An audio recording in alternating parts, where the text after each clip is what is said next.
జరగమ్మా ఒకటే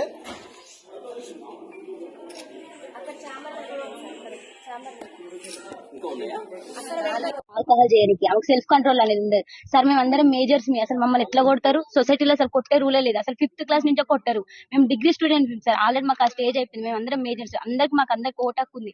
ఆమె అట్లా ఎట్లా కొడతారు సార్? ఇంకోటి మళ్ళీ మా పేరెంట్స్ కూడా రెస్పెక్ట్ అనేది అసలు ఇయ్యదు. మా పేరెంట్స్ ఏం చేసి సార్ ఎట్లా పడితే అట్లా మాట్లాడతారు సార్. అసలు మా మేడంకి అసలు సెల్ఫ్ కంట్రోల్ అనేది లేదు సార్. మా మీద ఎగబడుతుంది. అంటే నైట్ టైం ఆల్కహాల్ చేసాం మా మీద ఎగబడి మమ్మల్ని ఏమైనా చేస్తే మా పేరెంట్స్ సార్ ఆ బాధ.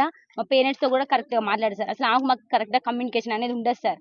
మీరు ఆల్కహాల్ ఏసీటీ మేడం ఆమెకు బాగా సపోర్ట్ సార్. మేము నైటే పట్టుకున్నాం. అందుకనే ఇంత దాకా రావాల్సి వచ్చింది సార్.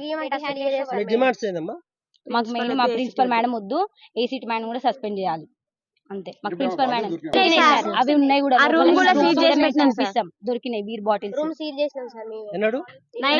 నిన్న నైట్ అసలు పడుకోలేదు సార్. ఏం జరుగుతుందో అని చాలా భయంతో అసలు పడుకోలేదు. ఎవరు క్యాంపస్ మొత్తం ఒక్కరు కూడా పడుకోలేదు. అందరం భయపడుతున్నాం సార్. నెక్స్ట్ ఏం జరుగుతుందో అని వాళ్ళ కొడుకు వచ్చి ఇక్కడ ఉన్నాడు సార్.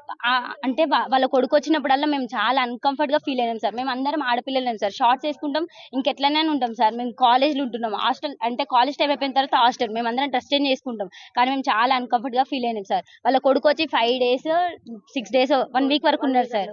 అట్లా ఎట్లుంటారు సార్? అసలు అది రూల్ ప్రకారం ఉండొచ్చా సార్? తను బయట కూర్చుంటే మమ్మల్ని బయటికి రావద్దనే సార్. 3 years 4 years అయితే ఓకే సార్. కానీ మా ఏజ్ పర్సన్ అట్లా ఎట్లుంటారు సార్ హాస్టల్? అమ్మాయిలు అసలు ఇది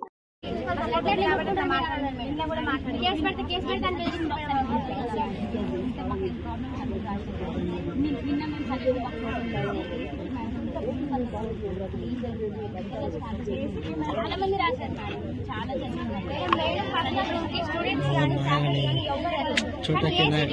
ఏం పని అసలు ఎందుకు వెళ్తారు?